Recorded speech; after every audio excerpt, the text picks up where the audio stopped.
Hi, my dear guys.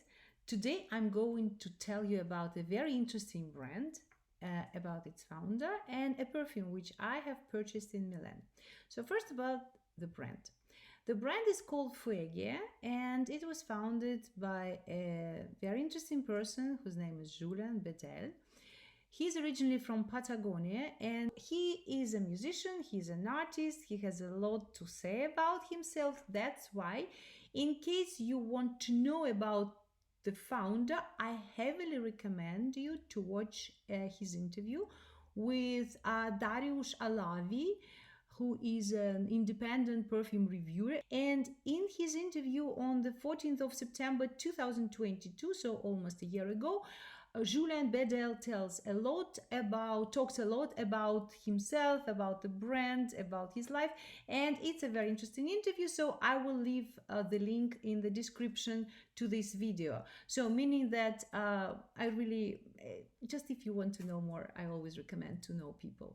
So, and it will give you a chance. So the brand is.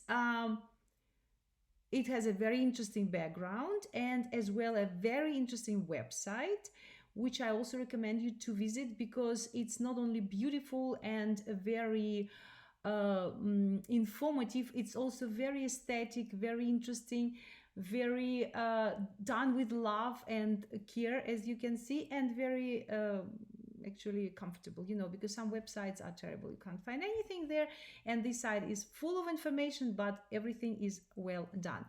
I will only read to you the first passage or one, just to give you the direction of this brand.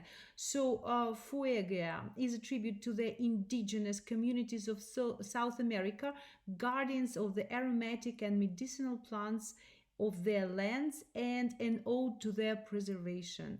The story of Fuegia Basket, a native girl from Tierra del Fuega, kidnapped in the early 19th century by British commander Robert Fitzroy and dishonored by her family on her return home years later, inspired the brand name as a symbolic representation of imperialism's downside. So the direction of the brand, you understood, that's a very interesting concept, as well as the stores, especially the store in Milan. It's a beautiful place, totally beautiful. I will talk a bit more about it later. And you can see the picture now. Of course, there are a lot of pictures, on the internet, but this one I have made myself, and I really love the store. And yeah, a bit of it later. So now to the perfume. I have purchased the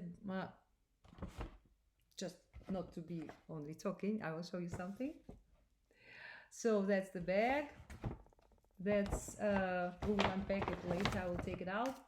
You see, it's still packed. That's, do you hear the sound? Yes, it's wood. So that's my map. That's something else which I will talk more about. So while I am taking out of this beautiful, bag, everything, I will tell you that mostly the perfumes have 3 nodes in their pyramid, and they're so different. They are extremely special, and I really recommend you to take your time if you want to choose one, or just maybe start with the discovery set, because you should really listen to them on your skin. I have found a perfume which actually, it's a very funny story. So I will tell you about the store now first, to explain what happened. So the store is, as you have seen from the pictures, is based or built like an octagon table. You see, I'm even showing you because that's a real paper, as an octagon table with all fragrances here you can find, and you can even find the names of the fragrances, and visitors put crosses or whatever their marks when they test perfumes. And then on the back side you can find the description of the perfumes, the price, and the notes. And it's really lovely because it's amazing. I haven't seen it in stores before like this. I think it's an amazing thing. And it's like a map, I really love, and it's called even the map, like El Mapa, you know. So, and my journey in this store was guided by an amazing girl. She is a consultant there. Her name is Iman, and a very specific thing about her that she studies pharmacy. So you can imagine the way she talks about perfumes. It's so interesting. So she knows the story behind, but she also talks about the fragrance, like about an olfactory experience. And I love talking to her. And a little thing like this perfume I have purchased in the end is the first one she suggested for me to buy. So Iman, you are fantastic, really. So I have tried everything, but in the end, I returned to this one and I forgot about it. And then I realized that it was the one she said, I think that you should try this one. Just from everything I told her about myself.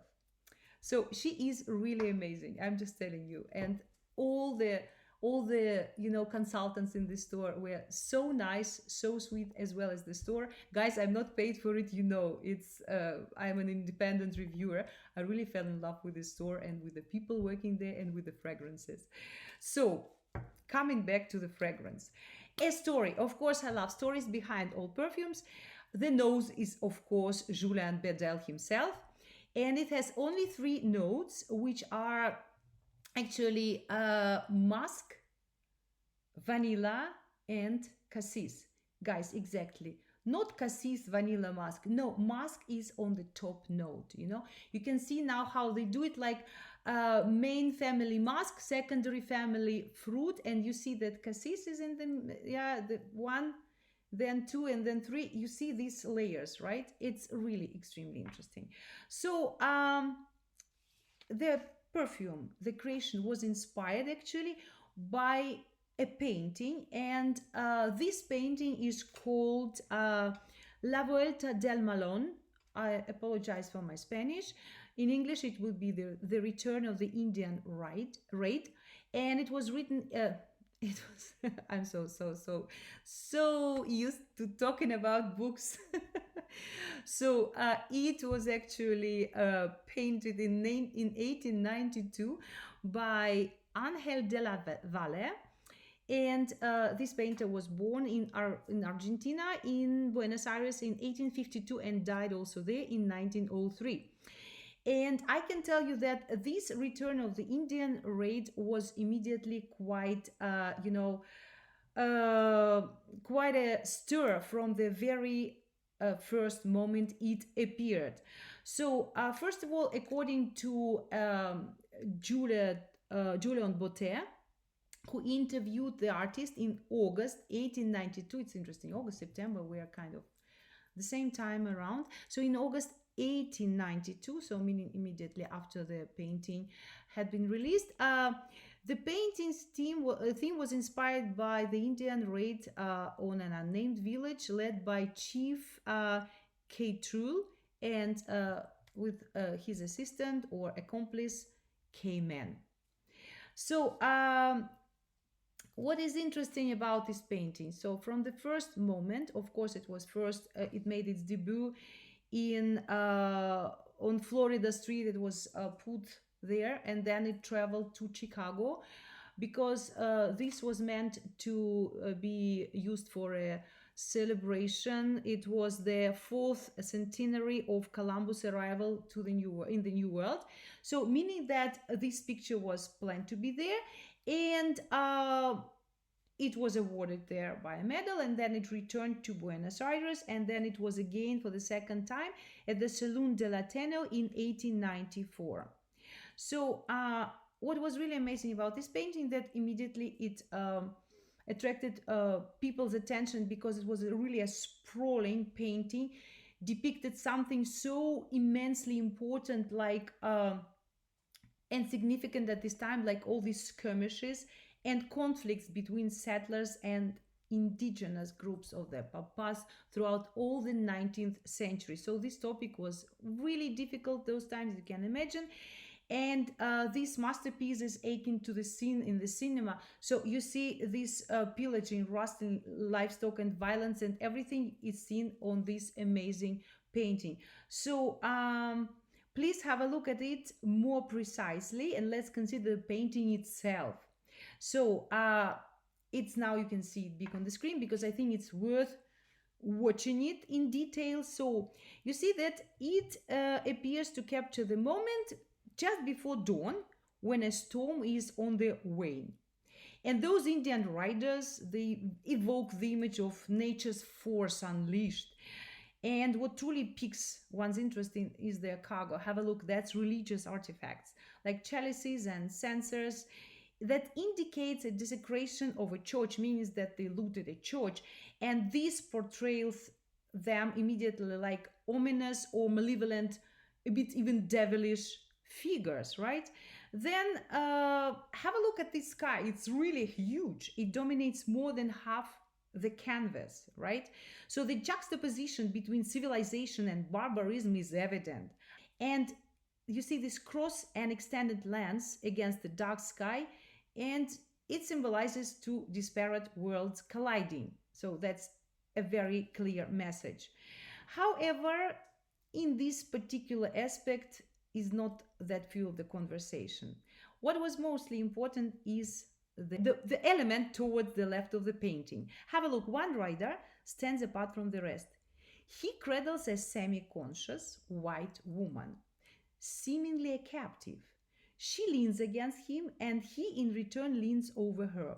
People couldn't help but chat about this element, some injected humor, hinting at some erotic notes, undertone, while others pointed out the incongruity between the woman's demeanor and the rest of the composition. So, perfume, which was inspired by this painting, is called La Cautiva, which translates from Spanish as like a captive. So meaning that the concentration of this perfume is about this girl, about this figure in front, in the middle of the painting. So I just want to tell you about the symbolism, what it can mean. I mean, it's my interpretation. So musk, it's always animalic, it's always like sensual, yeah, but mostly animalic forces. Maybe it represents the humans with their rage on this picture.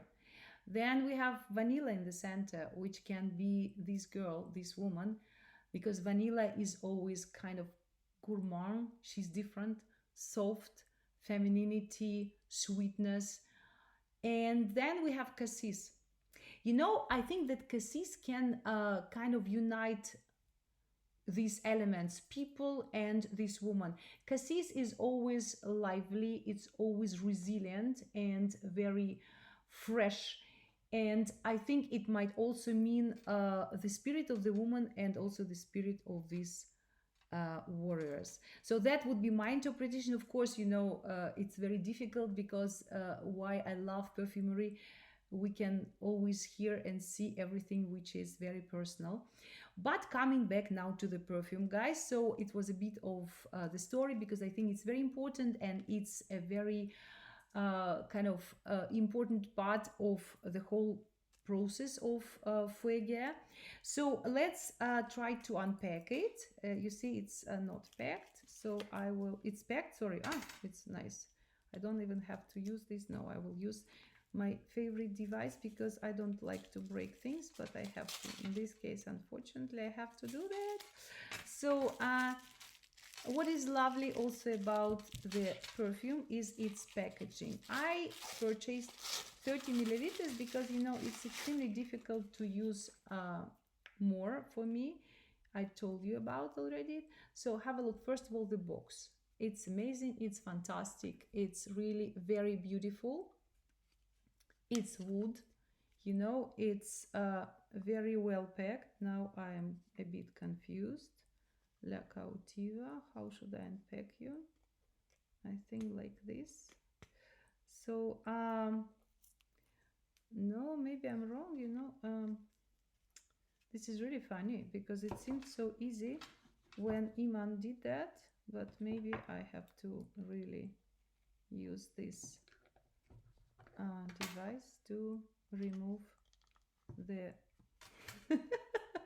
it's like magical moment, when you think how to unpack the perfume, but as it's my first perfume from this collection, from this brand, sorry, I will try to find it out. This is really fantastic. Yeah, while Iman was packing the perfume, I was chatting with her, and therefore probably I was not really attentive. I was not watching what she was doing. It's a special like procedure, you know, of closing it, and I think I have almost managed it, because you know I told you I do not like to ruin things. Yes, so have a look. It's a box. At last it worked. I opened it. So here you see the name of the perfume, Mas Gourmand. Then you see in vanilla, cassis, and rose, the name of the collection, Personajes, and it's amazing. So then you have this paper, you know, yeah. Then you have another paper. What does it say, guys? Limited edition production, vintage. It's beautiful. It's really, I can tell you, it's a very special brand. It's a very special perfume, and it's something very precious in any meaning. So have a look at this. It's a masterpiece of art. So that's why I love about perfumery. And that's this gem behind it. You see the picture also, right? So I can tell you, I don't have to spray it because I know it very well. And I can tell you that their testers are also amazing. They're also, so like Octagon, that's the waters, which you can try. It still smells. Guys, it was on Friday, when I sprayed it, it still smells. I mean, really, the longevity is fantastic. So now about olfactory side of this perfume. So what can I tell you? I can tell you that at the beginning, I could really hear something nice, pleasant, not very sweet, though the direction a bit was like, you know, confectionery, like sweet vanilla cotton candy bit, but not a chilled, it's not a like childish smell. No, it's very elegant, it's very beautiful, it's very sophisticated. When it develops on my skin, I could hear some soft vanilla, you know. And vanilla here is not also, it's gourmand, yeah, but vanilla is not confectionery. It turns to be very creamy, very soft, and then it blends with cassis. Guys, cassis note smells fantastic. I do not know what people are talking about, or maybe I'm just lucky to have this skin. It smells like a real fruit.